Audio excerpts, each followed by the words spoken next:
Welcome to Sleepy Classic Tales.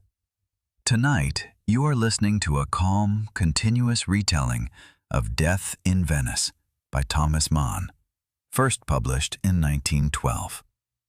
This story follows a celebrated writer who sets out on a journey to recover and slowly, step by step, loses control of himself. It is a tale about discipline, the seduction of beauty, and how a life that seems perfectly ordered can slip out of balance. Gustav von Aschenbach was a man of order. His life was shaped by discipline, duty, and hard work. As a writer, he had made a name for himself not through lightness or playful imagination, but through rigor, concentration, and control over himself. He rarely allowed feelings. They seemed to him like a disturbance. But in the last months, something had changed. Aschenbach had grown tired, not only physically, but inwardly. Work came harder, the days felt emptier, and even the success that had once carried him seemed to lose its effect. He felt an unease he could not explain. One evening, on a walk through the city, he suddenly stopped. A fleeting sight, a foreign face, was enough to trigger a thought that surprised even him. The desire to travel. Not planned, not justified, more like an inner pressure he had to give into. Aschenbach knew this desire was not rational. That was exactly why it unsettled him. And yet, he made a decision. He would leave. Away from the familiar, away from discipline, at least for a short time. His journey finally led him to Venice. From the moment he arrived, he felt this city was different. Beautiful and yet brittle. Shining facades stood beside decaying buildings. The air was heavy, the alleys narrow. Beneath the beauty lay something restless, something sick, even if no one said it openly at first. Aschenbach checked into a hotel on the Lido and began to spend his days quietly. Walks, reading, observing. He kept his distance from the other guests, as he always had. But soon he noticed a family staying at the hotel as well, a Polish mother with her children. Among them was a boy of extraordinary appearance. What held Aschenbach was not sexual desire, but a quiet, aesthetic admiration. The boy seemed to him like a perfect image, balanced, calm, almost timeless. Without realizing it, Aschenbach made him into a projection screen for youth, beauty, and a harmony he himself had long since lost. This fascination frightened him. He tried to ignore it, to concentrate on himself, but the boy appeared again and again, in the hotel, at meals, on the beach, and each time Aschenbach felt his attention turn toward him once more. At the same time, he sensed something was wrong in the city. Conversations died when strangers came near. Notices had disappeared. Later it would become clear that a cholera epidemic had broken out in Venice, deliberately concealed so tourism would not suffer. Aschenbach suspected there was danger, but for now it still felt distant, and his gaze had already fixed itself on something else. He had come to Venice to recover. Instead, he had begun to lose sight of himself. In the following days, Aschenbach grew used to the rhythm of the place. He rose early, went for walks, sat for long hours on the beach or on the hotel terrace. The heat increased, but he barely noticed it. His attention was turned inward, and yet again and again it was drawn to the same point. The boy was often nearby. Aschenbach watched him from a distance, never seeking contact.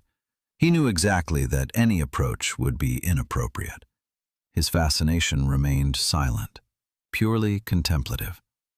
For him, the boy was not a person you spoke to, but an image you looked at, like a work of art you do not touch. And yet, Aschenbach began, without admitting it, to shape his days around these encounters. He went to the beach at certain times, chose places from which he could see without being seen. He told himself it was coincidence, habit, nothing more than fleeting attention. But he knew he was lying to himself. His inner balance began to falter. The strict discipline on which he had built his life started to crumble. He no longer wrote. The work that had once given him stability suddenly felt distant and insignificant. Instead, he thought about beauty, about youth, about transience, thoughts he had usually avoided. At the same time, the signs of illness grew denser. Newspapers suddenly lacked certain reports. Warning placards that had previously mentioned cholera were removed. Vendors answered evasively. Hotel staff changed the subject. The city was deliberately silent, afraid to lose visitors. Aschenbach now understood that a real danger existed. But instead of leaving, he felt a strange indifference. The prospect of leaving Venice seemed unbearable, not because of comfort, but because he believed he would miss something decisive. One afternoon, he briefly resolved to go. He had his luggage brought out, went to the station, and became entangled in chaotic confusion. Suitcases were swapped, names mixed up, responsibilities shifted back and forth. Finally, it turned out his luggage had mistakenly been sent back to the hotel. Aschenbach could have insisted on leaving the city, but he did not. He returned, relieved without admitting it. The decision had been made, even if he would not confess it to himself. That evening he saw the boy again, only briefly, casually, but the moment was enough to make him realize that he had now stayed on purpose, despite illness, despite danger. Aschenbach began to understand it was no longer about recovery. He had entered a state in which reason was losing its power, and he allowed it. With each passing day, Aschenbach's stay in Venice grew more contradictory. Outwardly, he lived quietly, almost exemplary. He ate regularly, took walks, read the newspaper. But inwardly, nothing was ordered anymore. Thoughts he had once controlled with strictness could no longer be pushed back. His attention circled almost constantly around the boy. Aschenbach began to follow him through the city, not hastily, not conspicuously, but with the feeling of pursuing something self-evident. He kept his distance, stayed on the other side of the street, stopped when the boy stopped, moved when he moved. He justified it to himself as mere observation, harmless curiosity. But he knew it was more. During these paths, Aschenbach came to know Venice anew.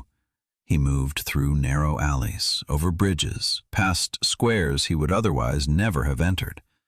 The city felt increasingly oppressive. The heat was almost unbearable, the smell of the water sharper. Again and again he saw men working with disinfectants, burning refuse, cleaning canals. Cholera could no longer be overlooked. Aschenbach now knew his remaining was risky. And yet, he stayed. The city, the illness, the danger, all of it receded behind his fixation. His thoughts had narrowed. Everything seemed to concentrate on a single point. The boy, his appearance, his movements, his seeming untouchedness by the decay around him. Within this fixation, Aschenbach began to change himself. He suddenly cared more about his appearance. He looked longer in the mirror, was bothered by gray hair, by wrinkles, by the visible fatigue in his face. For the first time, he experienced his age not only as fact, but as deficiency. An inner resistance stirred. but it was weak. Aschenbach recognized he had crossed a boundary, not through a deed, but through yielding. He had stopped correcting himself. The discipline that had carried him all his life had not vanished. It had become irrelevant to him. One evening, watching the boy on the beach, he realized how much his gaze had changed. Earlier, he would have despised himself for losing inner strictness, for allowing thoughts no longer shaped only by discipline, but by longing for a lost order. Now, he accepted them, calmly, almost gratefully. He was no longer the man who had come to Venice, and for the first time, he no longer asked whether he should leave, but how long he could still stay. Aschenbach's condition worsened noticeably. The heat pressed heavily on his body, his sleep became restless, and even short walks exhausted him. Still, he did not seriously think of leaving. The decision to stay had settled inside him as though it had long since been made. In the city, the signs of cholera were now openly visible. Streets were cleaned, trash burned, wells disinfected. The sweet, stinging smell of disinfectants hung over the alleys. Aschenbach now knew exactly what it was. Authorities were trying to slow the spread while doing everything to avoid panic. Tourists were meant to stay and remain silent. Aschenbach accepted the danger knowingly. His gaze had narrowed. The world around him lost significance, while a single thought took up more and more space. He continued watching the boy from a distance, now with a mixture of admiration and inner dependence. The boy himself was not the true core of his longing, but what he embodied for Aschenbach. Youth, perfection of form, an order seemingly untouched by decay. This recognition unsettled him and held him in place. For the first time, Aschenbach consciously began to alter his appearance.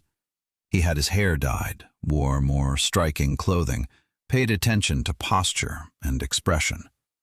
It was not an attempt to impress someone, but the desperate wish to push back against his own aging. Each glance in the mirror became a silent confrontation with what he no longer was. Meanwhile, cholera took victims. Aschenbach heard of deaths, saw hearses, noticed missing guests at the hotel. But even this reality could no longer reach him. The reason that had once guided him was still present, but it had no power. He knew he should leave. He knew his behavior frightened him, and yet he stayed. On the beach, under the glaring sun, he watched the boy once more with particular attention. Not out of hope, not out of expectation, but with a strange calm. Aschenbach understood he had crossed the point where turning back was possible. He had decided, not consciously, not bravely, but through yielding. And Venice, that beautiful, sick city, held him fast. Aschenbach was now clearly marked. His body reacted to the heat and to the city's sickness, even as he told himself he still had everything under control.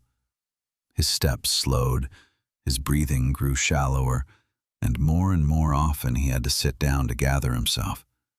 Yet he took even this weakness only in passing. Cholera had Venice firmly in its grip. By now, it was no longer a rumor. The dead were discreetly removed, entire houses disinfected, and still, the official line remained the same. No danger, no warning, no reason to worry. Aschenbach now knew for certain he was staying in a city that denied its own illness, afraid of economic damage. That denial mirrored his own state. He saw himself as if from outside. He knew his staying was irrational, that his behavior hollowed him out inwardly, and yet he clung to his decision. not from hope, but from exhaustion. The strength to turn back had left him. The boy was still there. Aschenbach no longer watched him with the same inner tension as at the beginning. The admiration had transformed. It had grown quieter, heavier, almost resigned. The boy no longer embodied only beauty, but also Aschenbach's awareness of his own transience. Every look at him reminded Aschenbach how far he had moved away from himself. One afternoon, he followed the family through the city again, not from urge, but from habit. The alleys felt tighter, the air more suffocating, the sounds dull. When the boy stopped briefly and looked around, Aschenbach believed for a moment he had been recognized. But again, nothing happened. No words, no sign, no reaction. That emptiness struck him harder than any rejection. In the evening, Aschenbach returned to the hotel, exhausted. He had fever, though he would not admit it. His eyes were glassy, his thoughts sluggish. Still, he sat down on the terrace, looked out at the sea, and remained there for a long time. He knew he could have left the city. He knew he should have. But he had decided to stay. And now he carried the consequences without questioning them any more. Venice continued to be silent, and Aschenbach was silent with it. Aschenbach could barely hide his weakness now. His body had begun to turn openly against him. Fever came in waves. His head felt heavy, his thoughts slowed. Still, he held on to his daily routine as if habit alone could stabilize him. He continued going to the beach. There he sat for hours, mostly motionless, his eyes on the sea, and again on the boy. But even this watching had lost its former pull. What remained was a silent, exhausted clinging. Aschenbach wanted nothing anymore. He expected nothing. He was simply there. Cholera was now claiming new victims every day. Aschenbach knew the disease was deadly. He knew it was transmitted through contaminated water, that it became unstoppable once it took hold of the body. He knew all of it, and accepted it with a strange calm. There was no resistance left in him. The world had narrowed for Aschenbach into a few images: the shimmering light on the water, the white clothing of hotel guests, the silhouette of the boy on the beach. Everything else had faded. Even fear of death, which would once have shaken him, no longer reached him. He had stopped asking how he had gotten here. One afternoon he felt his strength leaving him. His breathing was shallow, his hands trembled slightly. He sat down on a lounge chair on the beach, let his head sink back, and closed his eyes for a moment. The sounds around him, voices, footsteps, the surf, grew muffled, as if coming from far away. When he opened his eyes again, he saw the boy one last time. He stood a short distance away, looking toward the sea, seemingly untouched by illness, heat, and decay. For Aschenbach, the sight was not comfort, but quiet confirmation. He understood that everything he had clung to was beyond his reach. Not only this boy, but youth, order, control. His body gave way. Aschenbach slumped back, without pain, without commotion. The city stayed silent. The sea continued its even rhythm. And Aschenbach let go. Aschenbach did not wake again. His body lay still on the lounge chair on the beach, his head slightly turned, his face marked by the light. No one noticed at first. Guests continued their routines. The surf rolled in steadily as if nothing had happened. Only later did people realize the man was dead. Cholera had reached him, as it had reached so many others in this city, quietly, hidden, without spectacle. His death was confirmed soberly, handled discreetly, quickly forgotten. Venice had learned how to live with death without naming it. The boy was gone. His family had left the city, likely in time. All that remained was the place where Aschenbach had last sat, and a story that had completed itself without words. What had begun as a trip for recovery had turned into an inner collapse. Aschenbach had not died of illness alone, but of his own yielding. He had traded order for beauty, discipline for longing, and in doing so lost everything that had sustained him. Venice stayed silent. The city endured, beautiful and sick at once, indifferent to the individual. Aschenbach had believed he had control over himself. In the end, it was precisely that certainty that made him fall. And with that, our story comes to an end. A story about discipline, admiration, and how a person can lose himself without noticing it in time. Perhaps you are now wondering, how does our calm, short version differ from Thomas Mann's original? Why does Aschenbach stay in Venice despite illness and danger? And what does this story say about control, beauty, and self-deception? We explore these and other questions in our accompanying book, Golden Pages, Volume 3. There you will also find the story again in written form, along with context about the work, its time, and its author. You will find the link in the description. And if you like, we will listen to each other again tomorrow on Sleepy Classic Tales. Good night.